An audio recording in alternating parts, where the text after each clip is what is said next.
Okay, so hello everyone, and thank you again for joining us. I would like to introduce Rebecca Hines, who will be our presenter for today. Rebecca is a member of Erid and Berlis LLP's Municipal and Land Use Planning Group. Her practice includes providing advice to private and public sector clients on a wide variety of municipal and land use planning matters, with an emphasis on integrity matters. She appears before the local planning appeal tribunal and the courts, and also provides advice to administrative tribunals, such as compliance and audit committees. Rebecca joined Erid and Berlis as an associate in 2018 after summering and articling at the firm. Today's topic is extremely relevant, and we also saw that with registration. So that's how I know it's a success. For those of you who don't know me, my name is Nama Blonder. I'm an architect and urban planner with Smart Density. We started hosting those educational webinars beginning of summer, and the concept behind them was basically topics that I, and my team find very interesting, and we figured that if we find them interesting, probably others would do too. And with that, Rebecca, the stage is yours. Yes, thank you so much, Nama. So I am just going to share my screen, and then we'll be off to the races. All right, I'm going to expand this PowerPoint and turn it on.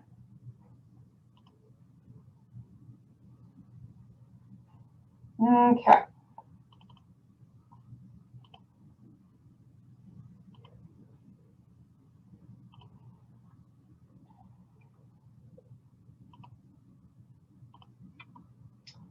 Bear with me, folks.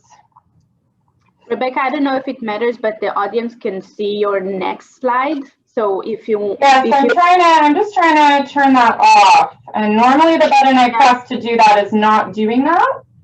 So I'm just trying to get us going. I also am aware that the audience can see me struggling to use PowerPoint. I'm aware of that as well. So just one moment and then we'll get going. Take your time. I think more people are joining in anyway. Great. Yep.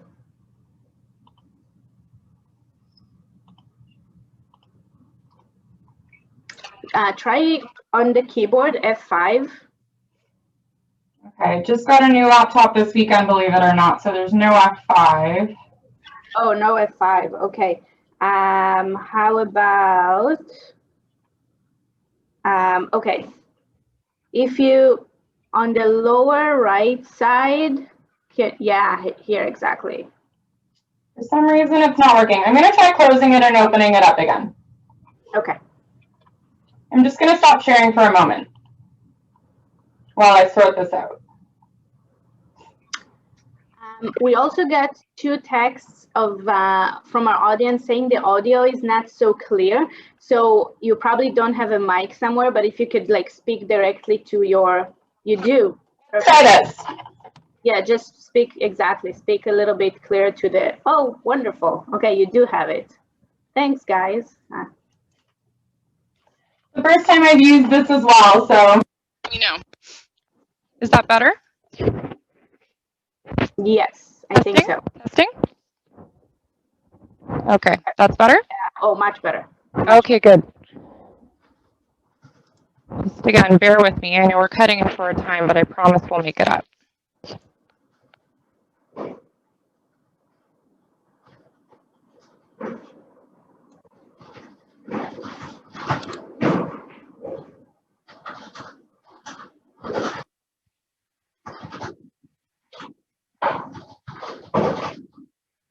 All right, we'll try this again.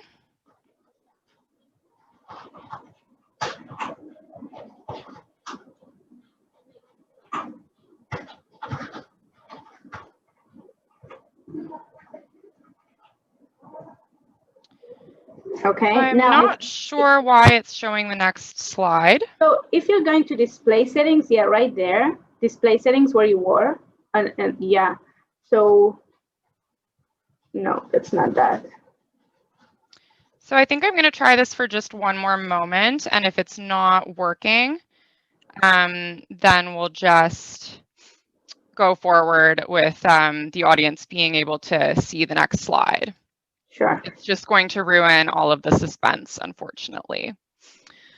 All right. So unless there's any handy comments about what I'm doing wrong, because again, normally it just goes into, oh, Okay, I see John someone is Mascaron saying has go to raised. the taskbar and hit slideshow.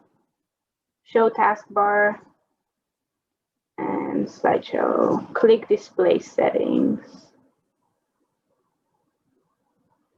Okay, I have a reliable source here saying display settings and then swap presenter, the first one. Wonderful. Yay, Thank you Igor. so much. Okay. I love to start the morning off with some teamwork. So Yes. thank you everyone for bearing with me. And I'm just going to check my time. All right, so we're going to get going. And Nama, as you mentioned, and as you can all see on the slides now, this is our topic for today. So, you know, it's a big topic, and it's funny because I was going to say half an hour isn't nearly enough to talk about it. Now we only have 23 minutes. That being said, I also wanted to mention at the outset that today I wanted to have a bit more of an informal discussion about this. I'm going to hit all the important points and provide everyone with some really good information. And for those of you who are thinking, you know, Bill 197, I didn't even learn Bill 108. That's fine. We're going to go through everything you really need to know, everything that's pertinent today. For the things that we cannot cover, for those of you who aren't aware, which is probably everyone except myself and Nama, Nama approached me to speak on this topic after my colleague and I, Patrick Harrington, published an article on the topic. It's very comprehensive. It's on the website. I posted it on my LinkedIn, and it has everything you really need to know about this topic. I am going to cover some additional background information today, but anything that we don't cover, the article is comprehensive, and I would commend it to anyone as a really good resource moving forward. I'd also like to give some credit, lots of credit to Patrick Harrington as my co-author on the work that underlies the presentation I'm going to give you today. And he's not presenting today, but he is in part to be credited for this work as well. So today we're going to be talking about the new legislative framework for community benefits, development charges, and parkland dedication. So when we say there's a new legislative framework, of course, that means that there was an old one. So next slide. This is what we're going to cover today. This is our roadmap, and I think the word roadmap is really apt in this situation because we're really going to go for a ride and, you know, speed through a lot of information. I didn't think agenda was dramatic enough. So the first thing we're going to talk about is what we had before Bill 108 and before Bill 197. So what was, quote unquote, you know, the old or the former regime when we're talking about parkland dedication, development charges, and the former Section 37 of the Planning Act. Then we're going to talk a little bit about the background of Bill 108 and Bill 197. And then we're going to get into the new legislative framework. And I did reference that article. That's quite comprehensive. And this is the topic that the article really covers. In that one, we don't go into the first 2 points that you see before you because our group had covered them in previous publications. And just to give you a sense of how much change there really has been in this area lately, our group has written 4 different articles on these topics in the last year, and I'm not just saying that as, you know, a shameless plug for our group.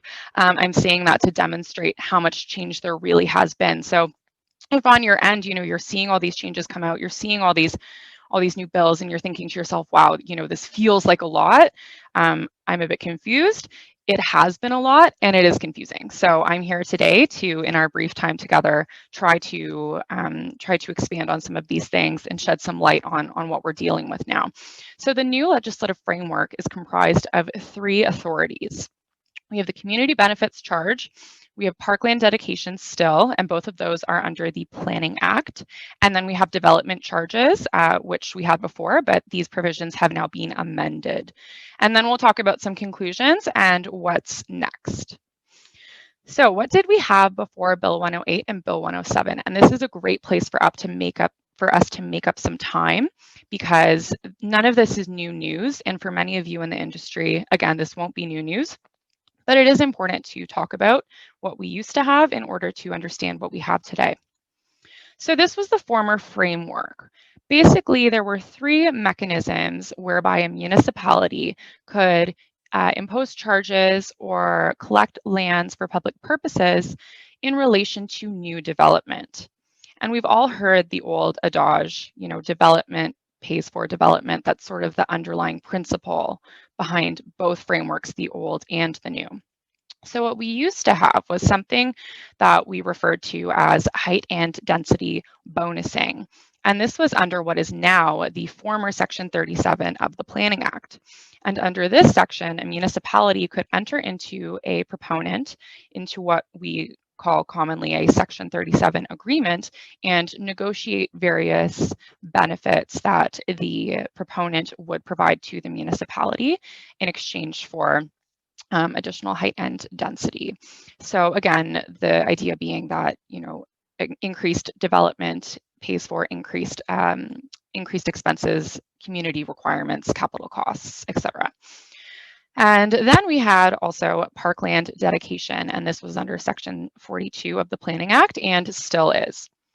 And under this authority, a municipality was permitted to require a conveyance of land for parkland purposes or accept cash in lieu at what we call the quote unquote standard rate or the quote unquote alternative rate. And those are still contained in the Planning Act. And spoiler alert, I know you can't see my slides, but those provisions were maintained in the end through Bill 197, even though Bill 108 proposed to remove the alternative rate option. And then we have development charges. Again, these are something that we had before. This isn't going to be new, but they are charged under the Development Charges Act 1997. And these are to pay for increased capital costs due to increased needs for municipal services. In the past, development charges could be charged for a wide variety of matters that would be provided for in a municipality's development charges background study, but they could not be charged for ineligible services, which were enumerated under a regulation. So that's the former framework, and we have been able to go through that in only a minute or so, so we have lots of time to talk about the new stuff. So Bill 108 and Bill 197. Bill 108 was enacted as the More Homes, More Choice, it should say More Choice Act 2019, and it did a variety of things. The first point that you see on the slide here is the point that we're not going to really talk a lot about today. We're not going to talk about it after this one point. And that is what Bill 108 did with respect to Bill 139.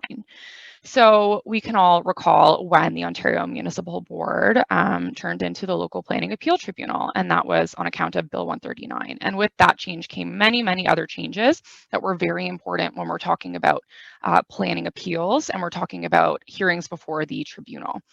So that is when I think of Bill 108. Those are the changes that I associate with Bill 108 now because of what I will say in the next slides to come, which is that much of what Bill 108 proposed when it comes to community benefits, development charges, parkland dedication, that was actually replaced by Bill 197. So when I think of Bill 108 and what it really did, what I think about are the changes that it made to the appeals process. So we used to have that test that Bill 139 created in terms of, your grounds for appeal, and they were very technical tests. And then it was changed back to when you appeal a planning decision, you set out your grounds for appeal. It's much more broad. And then, matters like the time that you would have to wait before you could appeal a decision on a zoning bylaw or an official plan amendment. Those times were changed back to what they used to be. And again, see, I could talk on this forever. Bill 139 is its own whole beast. And the changes that Bill 108 made to the Bill 139 regime to effectively take things back to the way they were before, with some changes, of course, that's beyond the purview of this presentation. But I think it was important to mention today, just because when I go forward, if I didn't say that, I think many people might leave today thinking, oh, then, what did Bill 108 really do if, Bill 197 came in and replaced it with all this stuff? So I just didn't want anyone to get the impression that changes under Bill 108 were replaced in their entirety. That's not what happened. The changes that Bill 108 made to the Planning Act and also to the Local Planning Appeal Tribunal Act were very important, and they came into force and effect much earlier, and they are in force and effect right now. So moving on. Bill 108, I'll just pause also to say that Bill 108 was an omnibus statute, and what we mean when we say that is that it changed many, many statutes, and it proposed amendments to many, many statutes, not just the Planning Act, and not just the Local Planning Appeal Tribunal Act, but we're only focusing on those matters for this presentation. So moving on. So Bill 108 introduced the community benefit charge, the community benefits charges authority. So it was in Bill 108 that we first come to know of this new authority by which municipalities can impose charges for development. So this was completely new, and what Bill 108 proposed to do was replace the existing Section 37 heightened density bonusing provisions, as well as other changes that would effectively stem from that. So there's some more points there about what the CBCs, that's the short form, could be charged for. And these are still true today under the Bill 197 regime, which I'll get to shortly. So community benefits were under Bill 108 proposed to apply to various kinds of developments which are enumerated. So zoning bylaw or zoning bylaw amendments, plans of subdivision, minor variances, plan of condominiums, or the issuance of a building permit under the building building legislation. So certain types of development would be exempted, and this is something we'll talk about again when we get to the new framework that's in force and effect under Bill 197.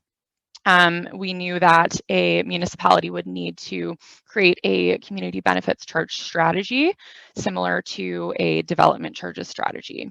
And we knew that there would be a cap amount of amount that could be charged by a municipality, and that it would be a certain percentage of the land, but we didn't know what that percentage was.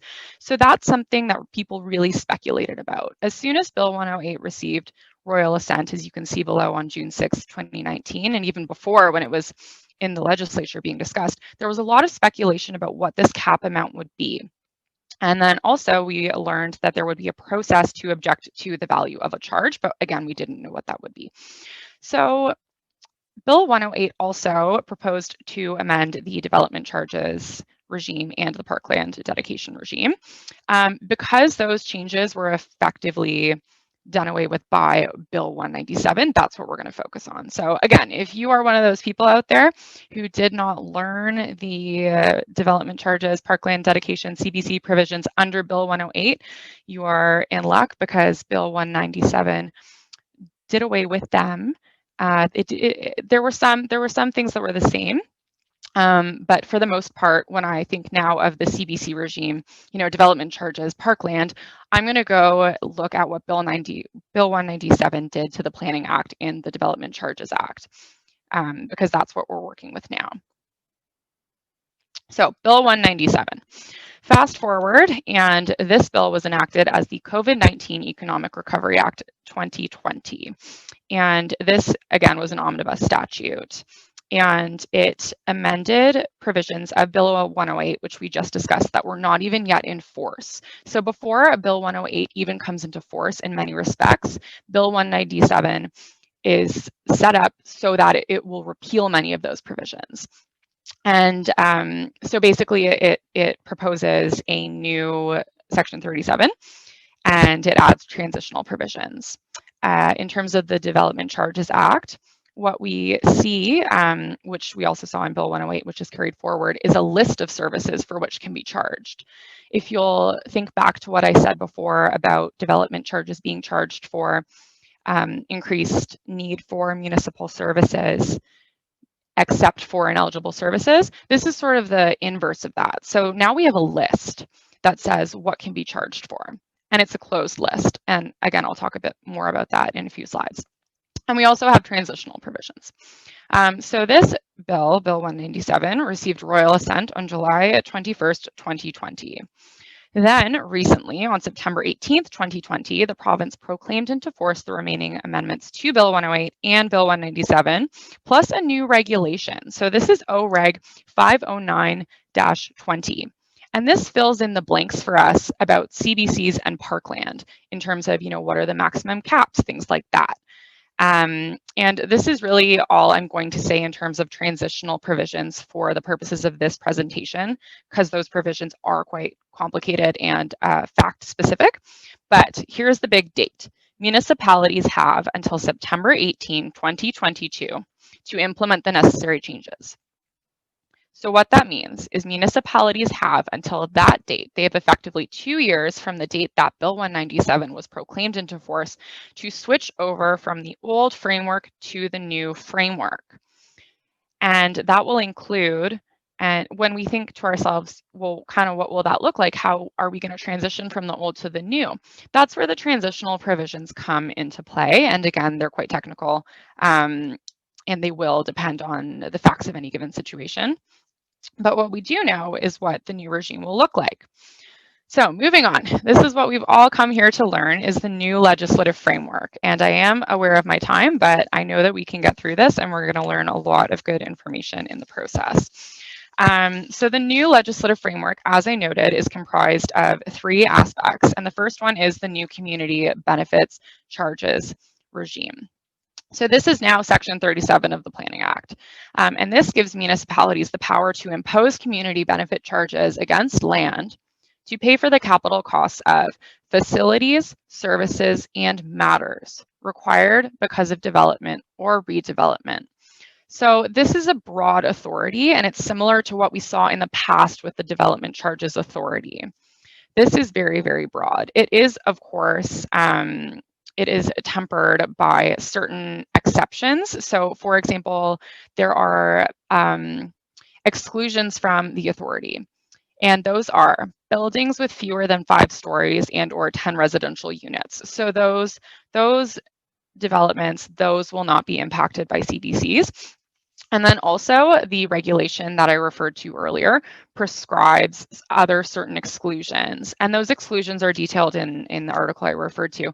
But there are things like certain educational uses, retirement uses, things like long-term care facilities, certain uses like that. So they're very specific and they wouldn't apply to development more broadly.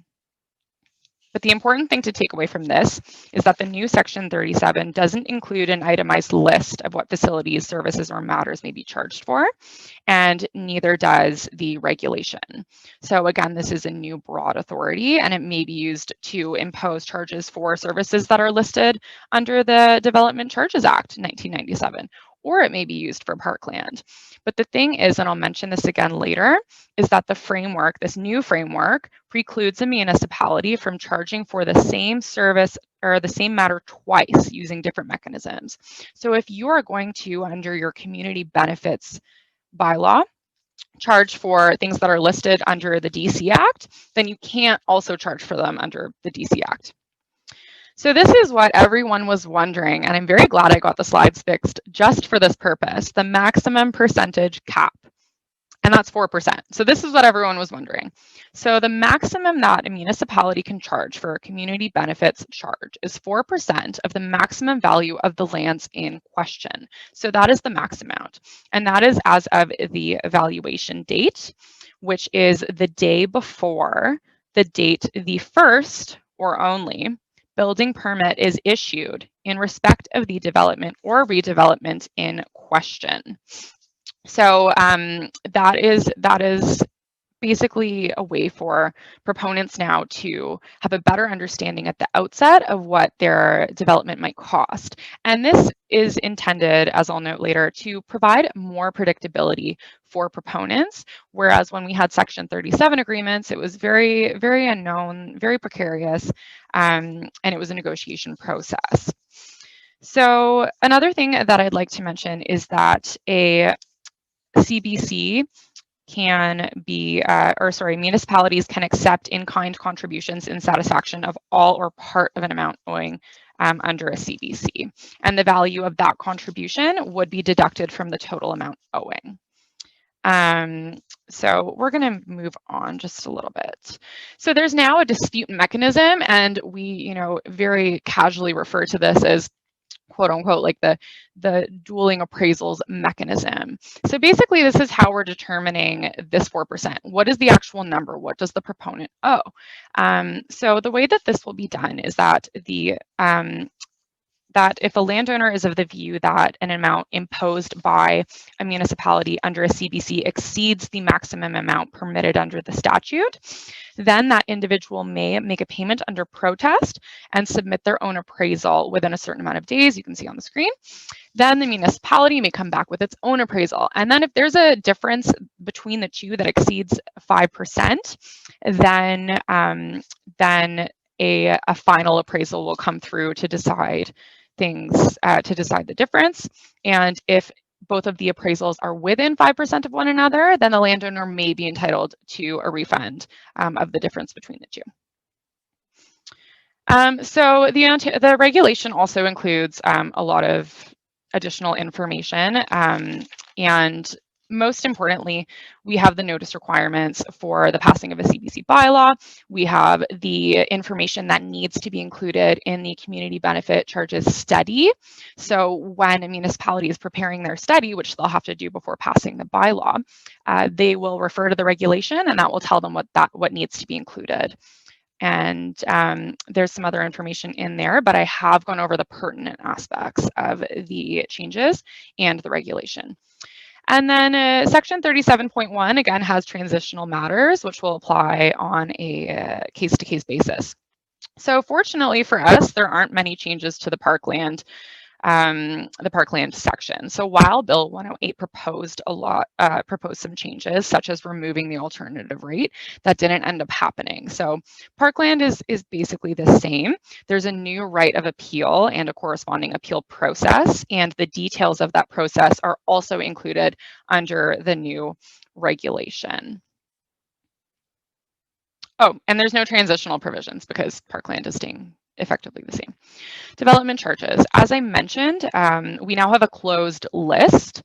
And as I also noted, a municipality may elect to impose community benefit charges instead of development charges. But again, they can't charge for the same thing twice. So if a municipality wanted to, they could just have a CBC bylaw and they could charge for those listed items which you would normally charge for as a DC under a CBC bylaw. There are exclusions. Development charges cannot be imposed for low-scale renovations. And I say that casually, but there's actually specific requirements under the statute in terms of what that actually looks like, or the creation of a second dwelling unit in prescribed classes of new residential buildings. Again, like with CBCs, there are transitional matters. And here is the next two slides are just the lists of the services that may be charged for. So there's no reason for me to read through them. You have them on the slides, they're in the Act, they're listed in our article. But this is a closed list. So if you're charging a DC, you can only charge for these. And with 1 minute to go, our conclusions. So as I noted, the new framework is intended to provide more certainty and predictability, and it should be easier now for proponents to determine approximate costs of a project at the outset. For the CBC regime, what's next? We're going to have CBC studies. Then we're going to have a CBC bylaw that's open for public review and comment. And then there's an appeals process. So we'll likely see many of appeals. These will be the first of their kind, but we can certainly draw on precedent when it comes to appeals of DC bylaws because the regimes are now quite similar. For development charges, any new DC bylaws or amendments to, municipalities will need to enact either new DC bylaws or they can act amendments to their existing bylaws to bring them in compliance with the new regime. Again, there will also likely be appeals of the same. Parkland dedication, there's this new appeal right I mentioned for bylaws that include an alternative rate. So likely we will see lots of appeals in our future. And again, the big date is September 18, 2022 to transition to this new framework. And that is it. Thank you so much. And if we have time, that's my contact information.